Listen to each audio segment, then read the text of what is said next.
In front of me is HONOR MagicPad 2, and today I would like to show you how you can edit password saved in Google Passwords Manager.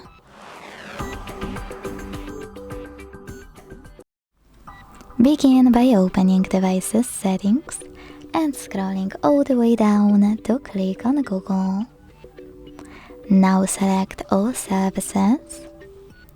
Scroll again and tap on Autofill with Google here. Select Google Password Manager, and to edit any password, click on it in Password section. I will go with this one. Now you need to enter your login method. Hit Edit button and change whatever you want to.